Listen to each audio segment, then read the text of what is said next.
Today we have on behalf of or from Utilisec, Mr. Justin Cyril, who has spoke at a number of different conferences, including Black Hat and Defcon. Let's give him a big hand and welcome today.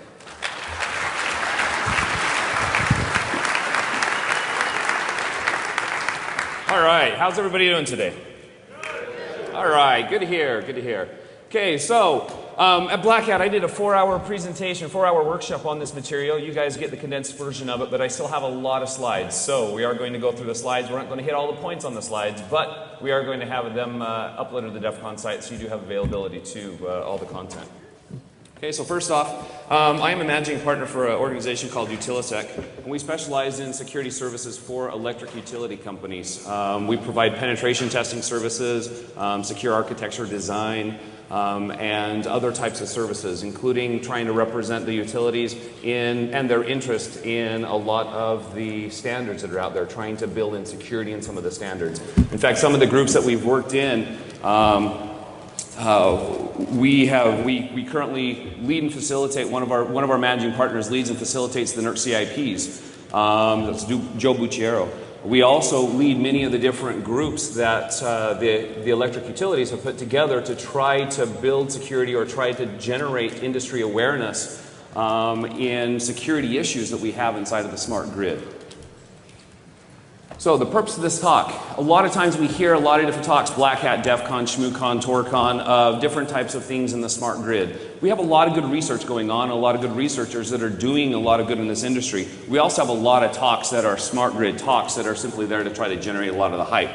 So the purpose of this talk is really to try to give everybody a very clear picture of what the smart grid is, give you an idea of some of the issues that we're dealing with, some of the different attacks that we're seeing, and some of the different attacks that we perform as penetration testers on the smart grid, and more importantly, show you that the smart grid is more than just SCADA. The smart grid is more than just smart meters. There's a lot more out there to do, and a lot of the people inside of this audience that are professional security professionals, your skill sets are very applicable in many areas of the smart grid. You just may not know where to look and where to try to generate that business. And ultimately, one of the ultimate goals of this talk is to really try to generate more awareness, more interest in the security community, to try to get more researchers and more people in this field, because the smart grid is not perfect. Name a single vertical industry that is secure. We need to get more security. We need more people in this. We need more expertise. And we need more technical expertise in particular. So really that's some of the goals. So the first half of the presentation, we're going to be focusing on trying to let you guys understand a little bit more about the smart grid architecture. And then the second half, we're going to be talking about some of the different penetration attacks and the defenses that we're recommending and working with vendors and utilities to try to address these issues and mitigate them. Okay, so first off, what is the smart grid? The smart grid, anytime you hear the term smart grid, this is something very similar to hearing the word internet. It is a marketing term. It can mean anything and everything you possibly ever want. Ultimately, what the goal is of the smart grid is to try to take our existing infrastructure and add additional intelligence to it. Add capabilities where in the past we had to have people sitting in the control rooms looking at different sensors coming back and having them sit and toggle the different switches, toggle the different controls to cause reactions in the grid.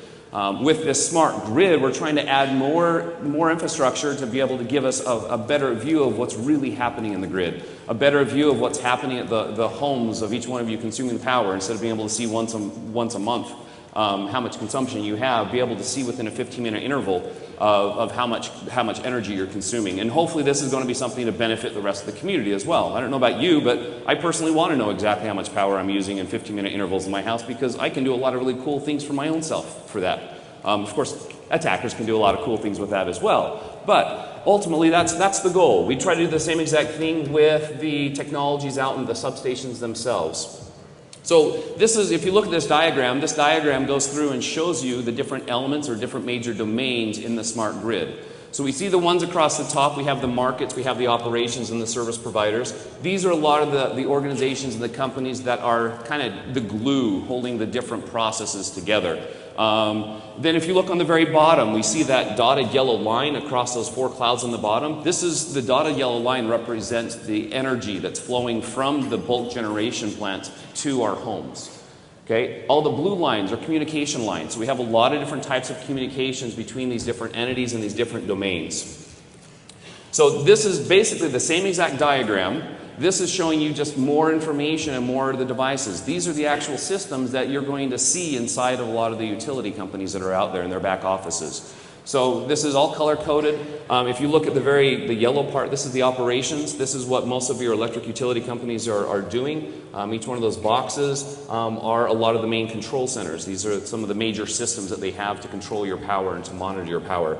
If we look in the actually, let me go back just one slide and show you one thing. So bulk generation on the very bottom. Bulk generation, I think that's pretty obvious. These are going to be the power plants, the nuclear power plants, the coal plants that are generating the power for us. That power flows over to a group of organizations called transmission operators. These transmission operators are what take this power from the bulk generators down to the distribution operators, which are more the companies that we think of as electric utility companies, because they're the ones that we're buying our power from, and then that power flows back into our home.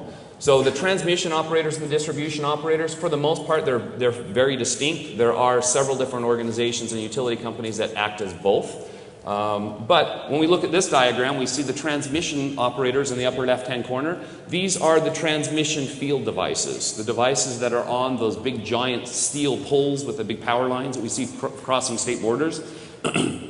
My wife and I are falconers, and we always have called these the steelies, because when we're looking for falcons to trap, some of your bigger falcons like the Jeers and your peregrine falcons like to sit up there in the morning and catch the sun as it's rising. So that's how we find a lot of those birds. So those are the transmission operators and their field devices out in the field. The upper right-hand corner, that's the distribution field devices. These are the devices that are put out in the field to control the power that's ultimately flowing down to into each one of our houses. That's primarily done through what we call substations. Those are those big things that have the big fences around them, the security cameras, all the barbed wire. Okay, so those are substations. The transmission operator will take this bulk power, they'll drop it down to the distribution operators, usually in one of these large substations, and then from there the power is distributed out to the smaller substations that are closer to our neighborhoods, and each of our neighborhoods then are connected back to those substations to be able to pull the power. We have different types of devices like feeder switches that allow the utility company to control which substation one single neighborhood is connected to. So if you ever have a certain circumstance where your power goes out and the power is only out for 5 to 7 seconds, we're going to have feeder switches and relays that are going to automatically be connecting us back over to a different power source. And so that's why you drop out just for a couple seconds and you come right back on, because they've had some automated event switch you back over to a different power source to try to avoid the power issues that you're experiencing.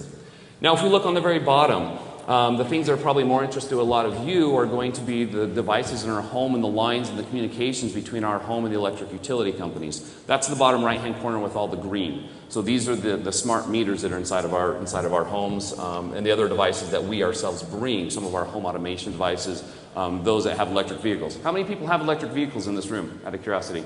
Now that we actually can start buying them in quantity, okay, so we have one or two.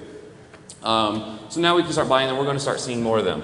Okay, now look at this diagram. This kind of gives you the overall of the different components. What I'm going to do is I'm going to remove the labels and remove the nice, pretty, fluffy clouds and show you the communication links between each one of these devices.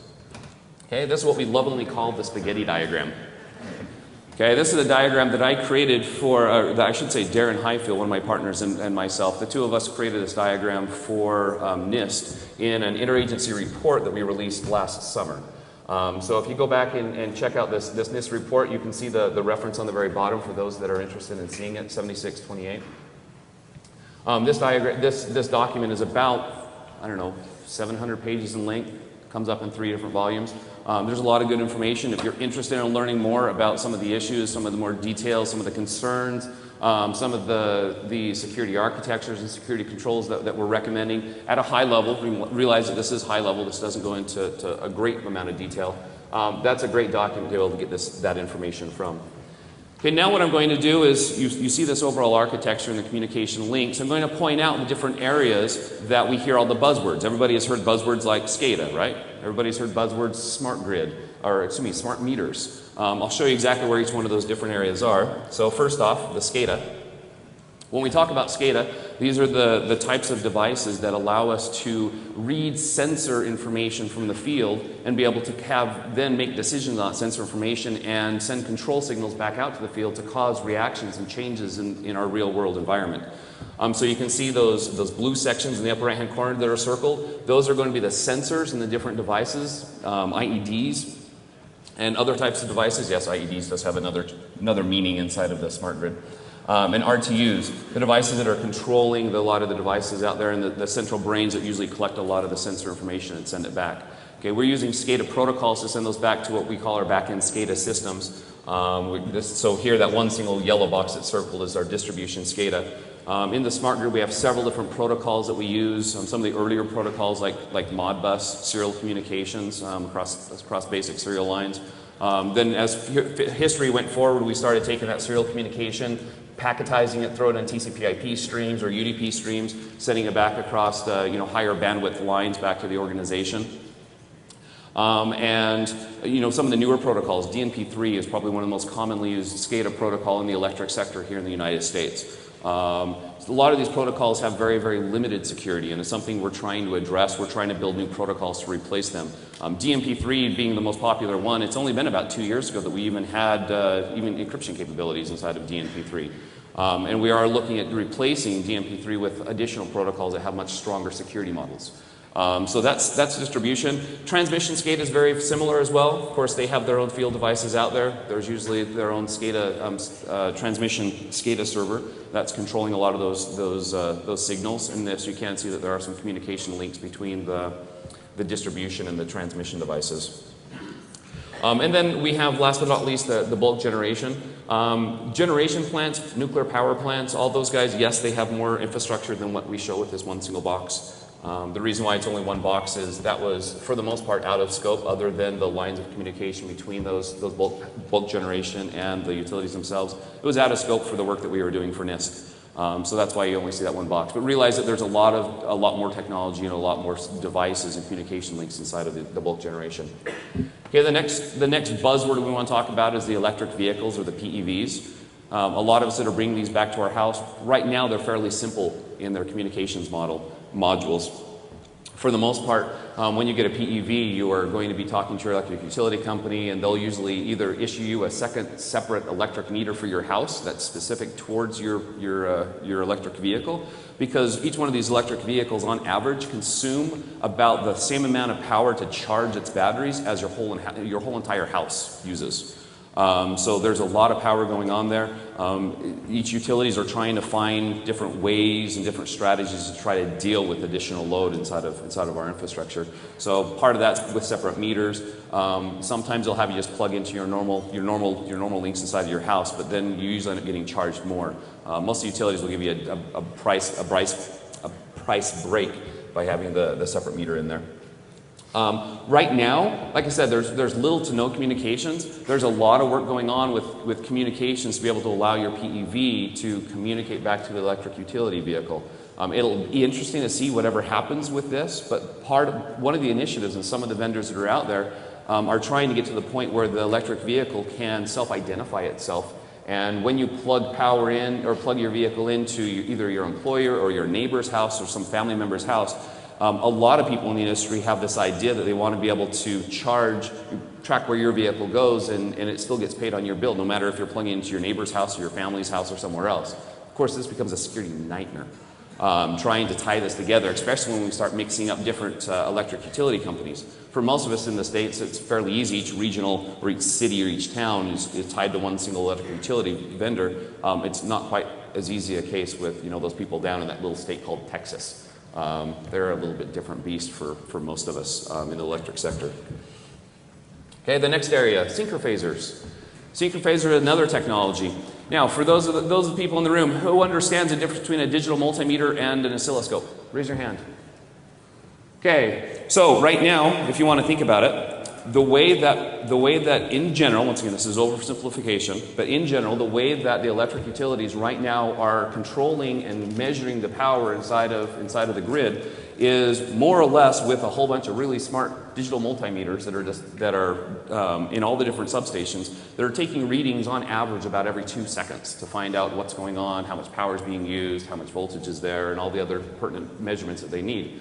They realize that while that's necessary, while that's good, they have some good information, it's not quite as finite as they need. And so they're trying to employ additional technologies to give them something that's more visibility like you would see with an oscilloscope. Instead of just getting a digital number telling you what the power is, they're putting these devices out that will more or less let them recreate that sine wave or what the power is really doing and how it's really flowing.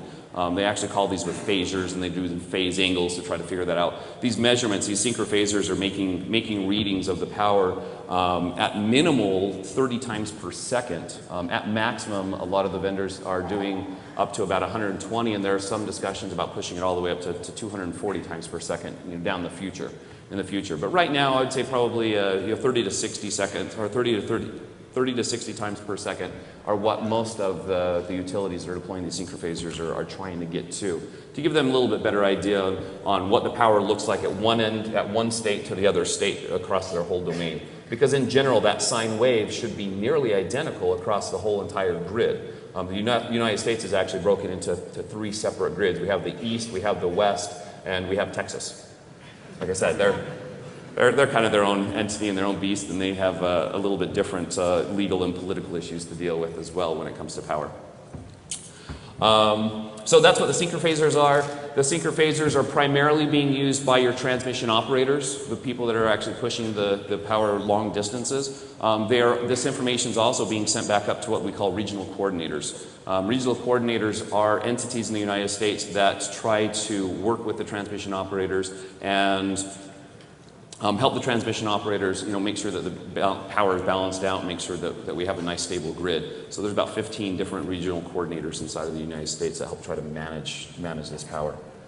Okay, the next buzzword we usually hear about are the smart meters themselves. Okay, while these are definitely fun devices to play around on, this is something that is a relatively minor issue that we have compared to a lot of the other issues that we're facing with the smart grid. So down here you can see that the smart meter in that bottom right hand corner, the one right in the middle, that's going to be an interface that is usually deployed on the meter itself. It's not necessarily its own device in most circumstances for residential people. When we get into larger deployments for corporations and more so even in industrial, there's going to be a separate interface to be able to control and manage all the different meter readings that are deployed out there. So this is where the meter is. There's lines of communications between these smart meters that are being deployed back to the electric utility company to what we call a head end that's in the back of the electric utility company.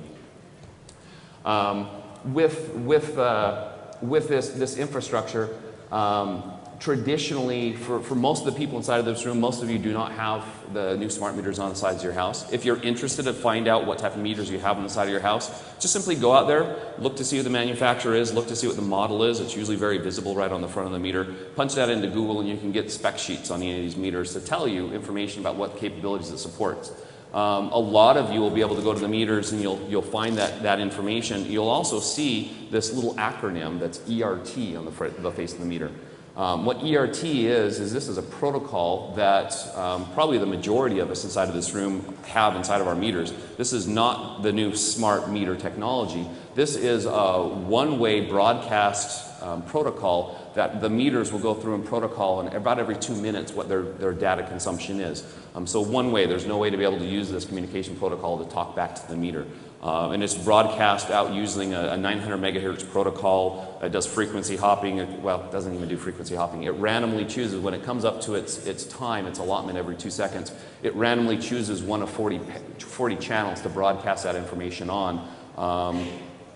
So that way it tries to avoid, stepping on top of anybody else inside of the neighborhood. That's what we have with the meter readers. They used to have to come up and read the meter themselves. Now they can just do drive-bys because they're collecting these ERT signals that are being sent back out. There are other protocols besides ERT. There's also some that transmit and communicate over the power lines themselves. But the ERT is probably the most commonly deployed precursor or you know, semi-intelligent meter that are being deployed right now. In fact, we call these meters AMR meters, these ones with the one direction communications that are out there, as opposed to AMI meters, AMI meaning the more intelligent ones that have bidirectional communications. The AMI meters, the new smart meters, their deployment is relatively small.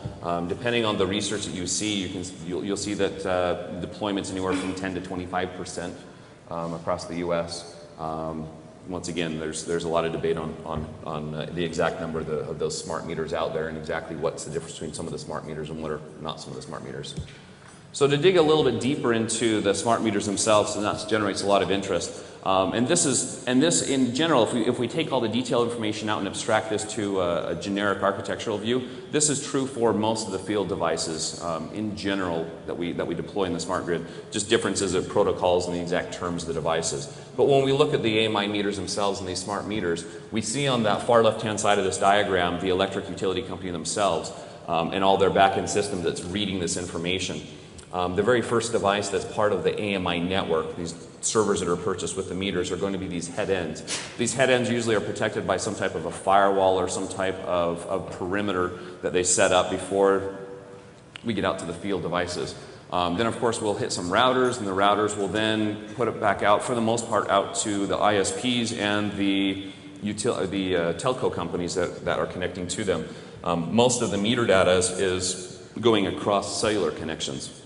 So you can see that the different links we have there, the good majority is through cellular connections out to these meters. We do have some proprietary and third-party offered RF towers. We also had, in certain circumstances, especially in the case of industrial customers, we'll have leased lines out to each one of these. These communications for the meters go down, then these control signals, or when they tell it to shut the power off at your house, will go down to what we call the drop point or the aggregator for the network. These aggregators are devices that are deployed out in the field, either as a pull-top device up on top of a pole, or as a meter, kind of a more intelligent meter that's placed on the side of one house inside of your neighborhood. You can tell when you have these takeout points or these aggregator meters when they're on the side of somebody's house, because in general these will usually be sticking out a few inches further than all the other ones inside of the neighborhood, because they have to make room for that additional communications. Namely, they have to make room for the cellular communication module that's inside of the device. Beyond that, in some deployments and some of the vendors that have these smart meter products that are being sold, they will have, some of them will be deployed with cellular modems in every single one of the meters, but I would say that the vast majority of the vendors that are selling here in the United States instead will have a meshing technology set up so that all the meters inside of the neighborhood will set up a communications mesh to get that data and assemble that data back to the takeout point or the aggregator to push that back up to the utility company itself. Of those devices that have this mesh network, it's rather interesting.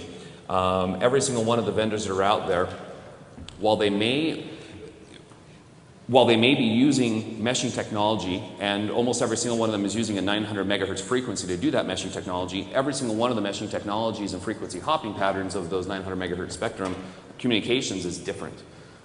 Generally what the vendors are doing is they're choosing chips from TI and the other different types of communication chips that are out there that are, you know, generic off-the-shelf commodity hardware chips for their boards. They're taking these, they are taking the configuration file that dictates the frequency hopping. They'll build their own frequency hopping algorithms and the frequency hopping patterns based on a number of different factors.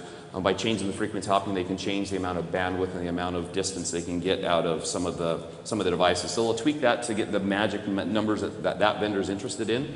And then on top of that, they'll build the meshing protocol. And every single meter vendor out there that has a mesh network has their own proprietary mesh network. There's no shared technologies between the meshing technologies.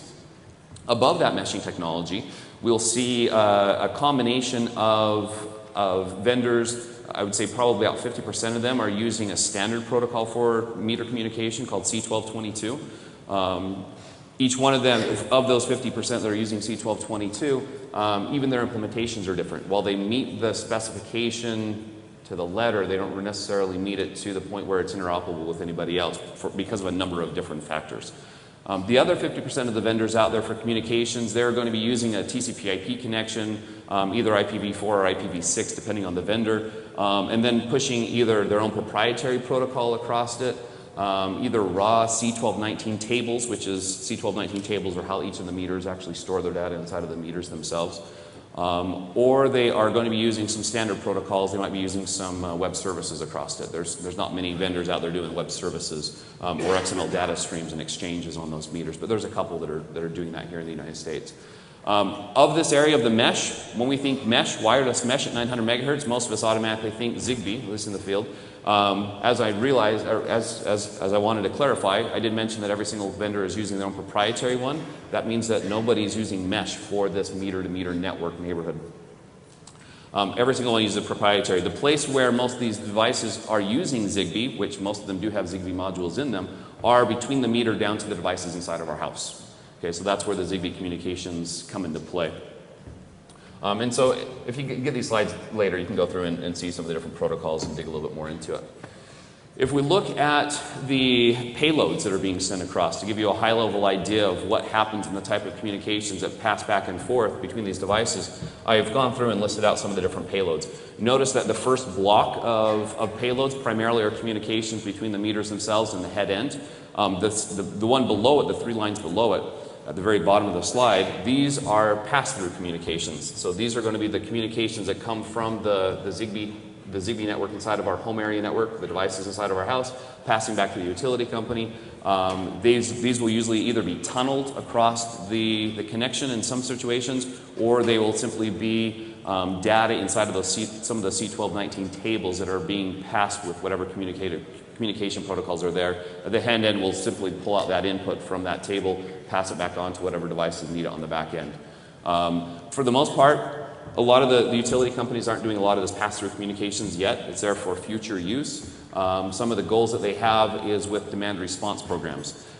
This is where a utility would give you a discount to the power that you're paying in order to allow them to have some limited control of some of your high consumption devices in your house, like your AC unit, during times of peak load. So for instance, I live in Salt Lake City, Utah. A lot of people up there, the electric utility company, Rocky Mountain Power, give this discount if you have this device called a cool keeper put on your house between your AC unit and the control unit of your house. And what this does is in the middle of July, when it's the highest temperatures, when it becomes a threat to the power stability inside of Salt Lake, because we're having a bit of a power issue up there over the last couple of years, they can go through and they can power cycle for small intervals the AC units inside of the neighborhoods. And they'll actually do this in a coordinated fashion where they'll take approximately 1/5 to 1/8 of the AC units inside of the neighborhood. They'll cycle them down for 5 minutes or 7 minutes.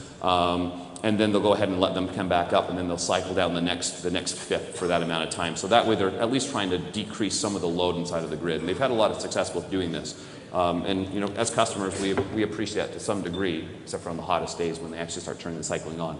But otherwise, these are some of the different types of programs they have. Expect to see additional demand response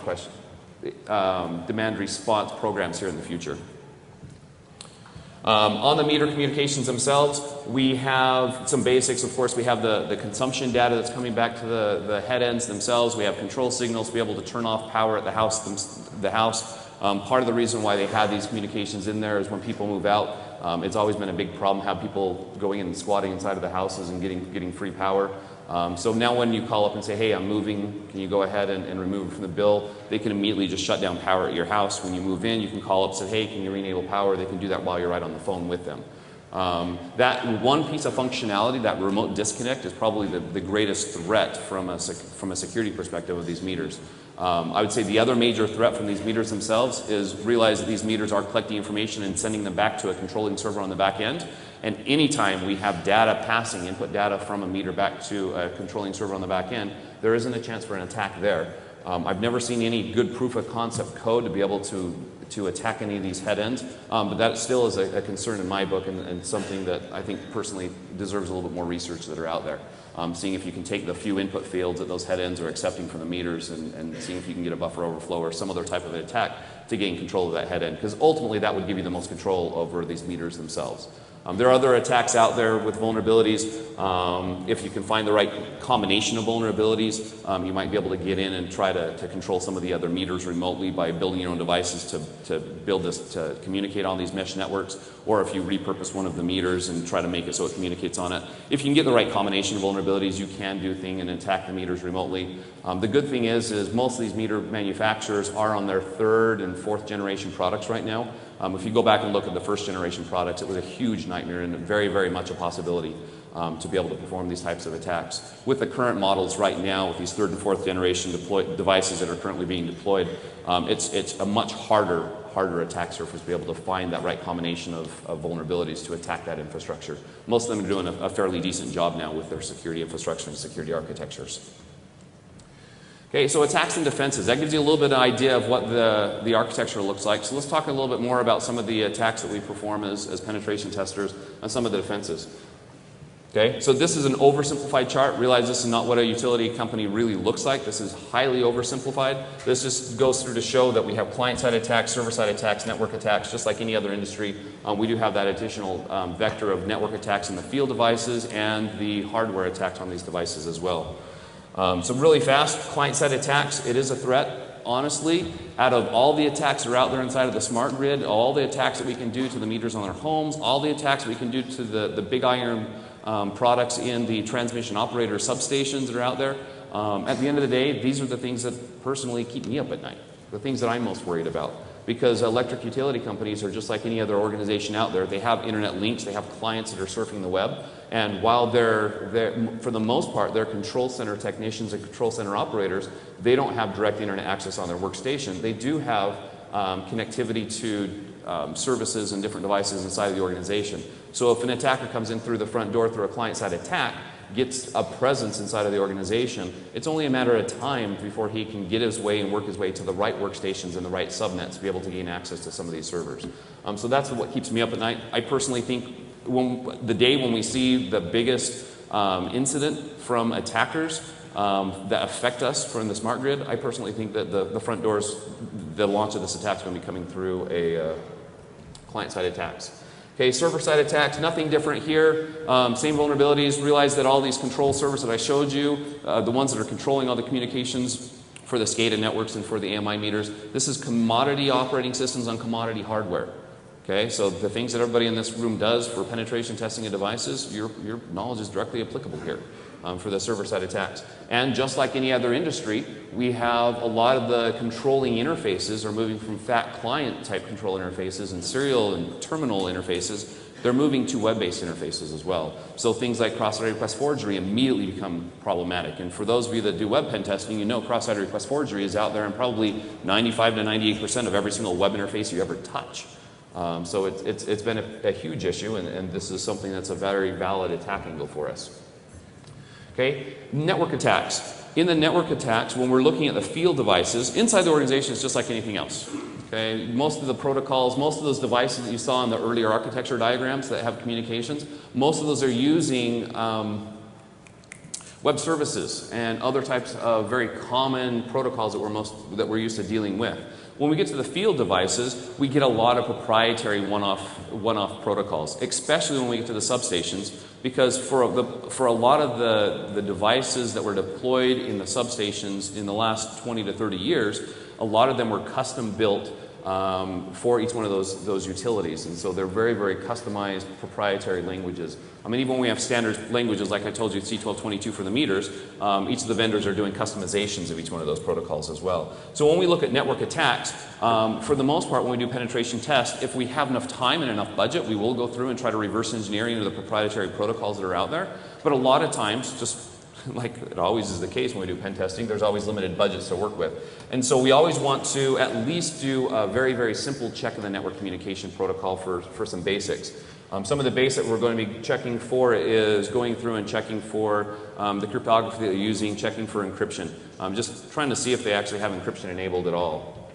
Other thing we often see is for the wireless communications is a misconception that frequency hopping is one of their security controls. Okay, frequency hopping is not a security control. With the right equipment and enough time, you can go back and you can backtrack and trace what that frequency hopping algorithm is and bypass that. It's more of a method for obscuring than anything. And ultimately, the reason why we do frequency hopping isn't for security. It's ultimately be able to provide higher quality of communications. Okay. We also see problems with communications with cryptography because a lot of the protocols that we're used to dealing with, cryptographic protocols in normal IT, simply are too heavy-handed, and the embedded devices that we're deploying don't have that capability. So we have very limited capabilities for some of these devices. So a lot of times we're going to be messing with symmetrical encryption, AES encryption, because it's a lot easier to have these embedded devices use it. We do have some asymmetrical protocols out there, but there's very few asymmetrical options that we have at our disposal. So when we're dealing with these protocols, one of the first things that we're interested in is how they do their key updates and key distribution. Because that's one of the biggest weaknesses and Achilles' heels to symmetrical encryption. When we get a proprietary protocol that we've never messed with before, never seen before, the first thing we're going to do is, if we're going to try to determine whether it's an encrypted protocol or not, and if it is encrypted, try to determine how encrypted it is. So here's some charts just showing you different ways to determine. You capture the packets, you strip out any of the header information, you take just the payload. We build a histogram checking the entropy of the data inside of the payloads themselves. The graph on the chart, the graph on top is going to be, this is the prime model. This is the one that we want to see when we want to see encryption, something that's very, very evenly distributed out. The one on the bottom is still encrypted, but it's not as good as in its encryption mechanism because we don't have quite the even number of balance. And if you ever see, when you're doing this histogram and the comparison, if you ever see a large jump right in the very middle and right back down, usually it means you've come across an ASCII-based protocol because you hit the big jump right in the middle of the ASCII characters and very, very few representation anywhere inside of those common ASCII characters. So another issue we have is in the web world, we have vendors that are selling web-based products that say, yes, we're secure because we use SSL and TLS. Okay, we have the same exact problem we have inside of the embedded world. We have vendors coming up and saying, yes, we're secure because we use AES. So one of the first questions we're always going to be asking is, what types of cipher modes are you using for your AES, and trying to start digging down into the architecture there. Okay, of the hardware attacks. Okay, the hardware attacks does represent not just the meters themselves. This can be performed by any of the pull-top devices like the aggregation points or the feeder switches. This also takes effect of the RTUs and the different devices in the substations themselves. Of those hardware attacks, most of these are susceptible to different types of physical attacks themselves, either just getting in and trying to get information back out, or making some modifications in the hardware themselves. A lot of the vendors that are out there have minimal capabilities or minimal controls around trying to detect when people are tampering with these devices, but for the most part they're fairly weak. When we are trying to attack each one of these hardwares, the primary purpose for us to perform a penetration test on one single piece of hardware isn't to compromise that hardware. Just like everybody in this room knows, when you have physical access to the computer, we assume everything on that computer is compromised, with some minor exceptions and some edge cases. Same thing with the meters themselves and any of the hardware the embedded hardware devices deployed to the field. We get our hands on these devices not to show that we can attack these devices and get information off these devices. We attack these devices to try to identify vulnerabilities and to try to get information to enable us to attack the other devices inside of the infrastructure. Some of the things I'm going to be looking for are the cryptography keys, the symmetrical or the asymmetrical cryptography keys that are stored on these devices.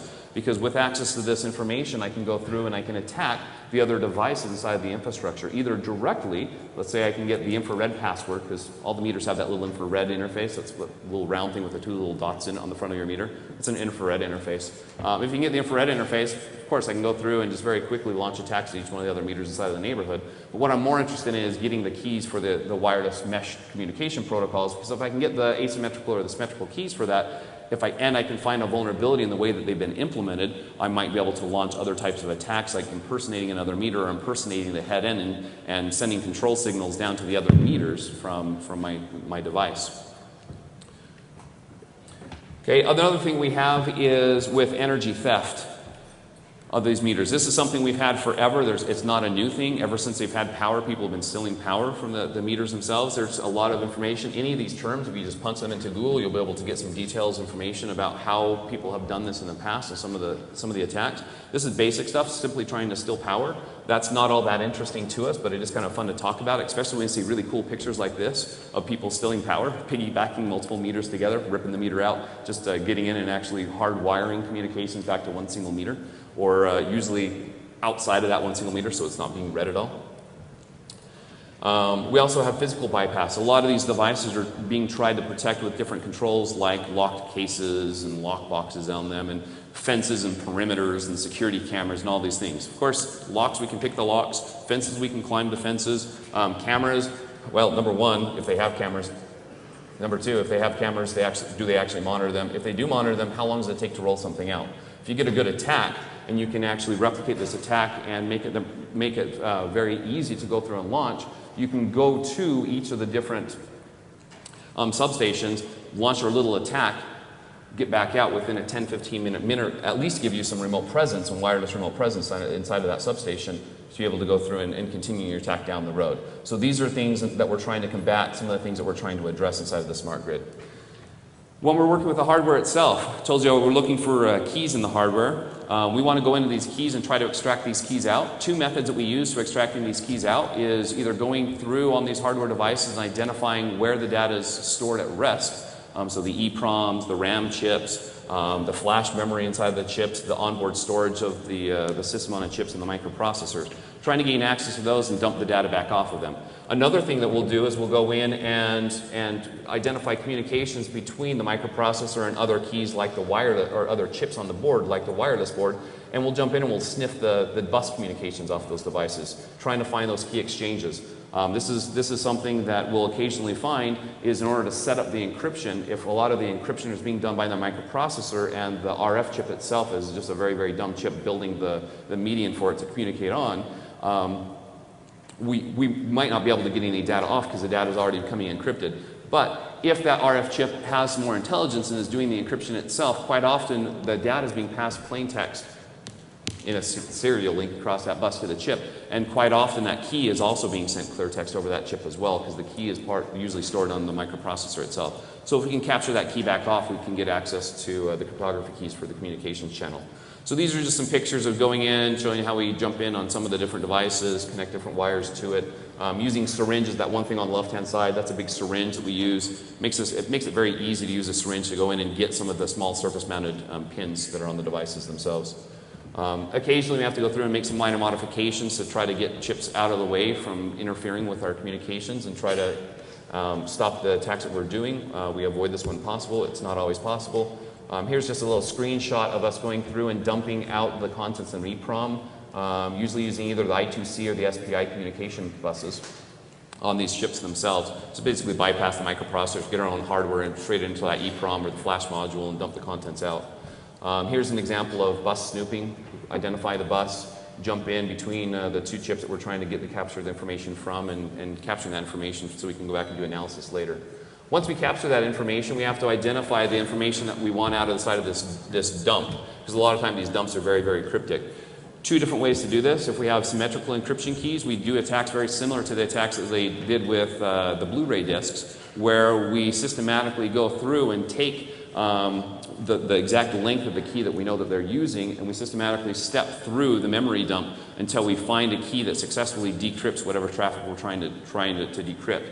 If you see here in the very bottom, this is a combination of Travis Goodfett's Goodfett tool and Josh Wright's Killer Bee protocol that we do this attack in when we're dealing with Zigbee. So dump the memory contents off of a Zigbee chip or grab it straight out of RAM. We then use that binary dump to step through it until we can successfully decrypt a Zigbee packet.